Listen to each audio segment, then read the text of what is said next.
Long term investment इंतहाई आसान काम है उनके लिए जिनके पास सब्र है। लॉन्ग टर्म का मतलब 5 साल से 20 साल तक होता है, ना कि 1 साल से ऊपर, 1 साल के अंदर, 2 साल के अंदर। ये लॉन्ग टर्म नहीं होता, ये शॉर्ट टर्म के जमरे में आता है। जब आप गूगल पे या किसी भी ऐसी जगह पर मालूमात करेंगे कि लॉन्ग टर्म किसको कहते हैं, तो आपको और आसानी से पता चल जाएगा और शॉर्ट टर्म की डेफिनेशन भी आपको पता चल जाएगी। जब लॉन्ग टर्म इन्वेस्टमेंट लोग करते हैं, जैसे कि एग्रो फर्टिलाइजर लिया, मीजान बैंक लिया, साजर इंजीनियरिंग है, वीको स्टील है, मुगल है, लकी सीमेंट है, लकी कोर इंडस्ट्री, इस तरह की जितनी भी अच्छी कंपनीज हैं, आपको ये तो पता है कि इन्वेस्टमेंट करनी है। SIP कहते हैं इसको, कि हर महीने हमें पैसे लगाने हैं कंपनीज के अंदर जो अच्छी कंपनीज है। इसके अंदर एक और सिलसिला जो होता है वो बहुत जरूरी होता है समझना, कि बोनस और डिविडेंड होते क्या हैं और आते किस तरह हैं। Stock exchange different financial market होती है तमाम फाइनेंशियल मार्केट के मुकाबले में। जैसे क्रिप्टोज होती हैं, फॉरेन करेंसीज है, कमोडिटीज है, बॉन्ड्स मार्केट है, उनसे अलग होती है। यहाँ कंपनीज लिस्टेड होती हैं और कंपनी लॉन्ग टर्म इन्वेस्टर के साथ शराकतदार होती है। मिसाल के तौर पर मीजान बैंक में आपकी इन्वेस्टमेंट है तो मीजान बैंक या कोई और कंपनी हर साल 4 दफा अपने फाइनेंशियल रिजल्ट अनाउंस करती है। उसमें आपको पता चलता है कि कंपनी जिसमें आपने इन्वेस्टमेंट की, यानी आपकी कंपनी ने कितना कमाया। यानी कि इनडायरेक्टली आप उस कंपनी के अंदर मालिक होते हैं और आपको उसकी इंफॉर्मेशन मिल रही होती है बजरिए फाइनेंशियल स्टेटमेंट। हर क्वार्टर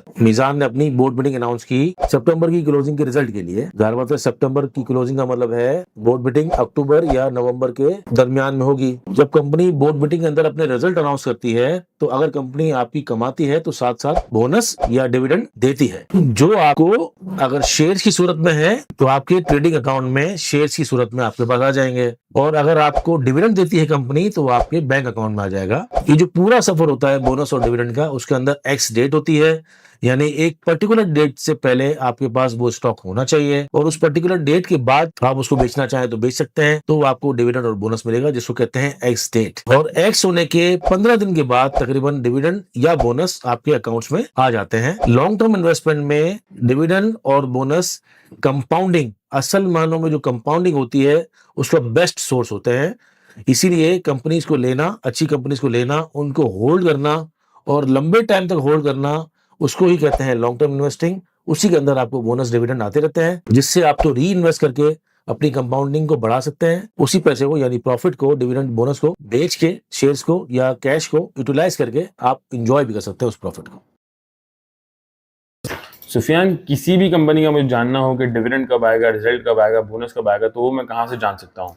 देखिए, कंपनीज लिस्ट होती हैं स्टॉक एक्सचेंज के अंदर, तो कंपनी के अंदर कोई भी चेंज अगर होगा ना, किसी भी किस्म का, चाहे उसका बोर्ड ऑफ डायरेक्टर चेंज हो रहा हो, चाहे कंपनी ने बोर्ड मीटिंग अनाउंस करी हो, डिविडेंड दिया हो तो वो डिविडेंड क्रेडिट हुआ हो, राइट शेयर्स दे रहे हो, कोई भी किसी किस्म की मटेरियल इन्फॉर्मेशन है, बिजनेस चेंज है, वो स्टॉक एक्सचेंज को इतला करना लाजमी होता है। तो उसके लिए आपको जाना होगा स्टॉक एक्सचेंज की वेबसाइट, जो कि है डेटा पोर्टल dps.psx.com.pk। यहाँ पर आके अनाउंसमेंट और फिर उसके बाद कंपनी अनाउंसमेंट पे जैसे ही आप क्लिक करेंगे तो वो जो तमाम मटेरियल इन्फॉर्मेशन जो मैं बात कर रहा हूँ आपको, जैसे ये अभी आई हुई है लकी कोर इंडस्ट्रीज की मटेरियल इन्फॉर्मेशन, फिर इसी तरीके से मैकपेक फिल्म की, तो यहाँ पर PDF पे आप क्लिक करेंगे तो ये आपके सामने खुल जाएगी। मैं खोल के दिखाता हूँ आपको LCI की, तो ये सामने आपके खुल गई। तो कंपनी की कोई भी मटेरियल इन्फॉर्मेशन होगी, चाहे उसका रिजल्ट होगा, जो अभी रिजल्ट सीजन चल रहा है, तो बोर्ड मीटिंग की डेट हो, चाहे बोर्ड मीटिंग हो, चाहे उसका डिविडेंड अनाउंसमेंट हो, सब चीजें आपको मिलेंगी dps.psx.com.pk पर।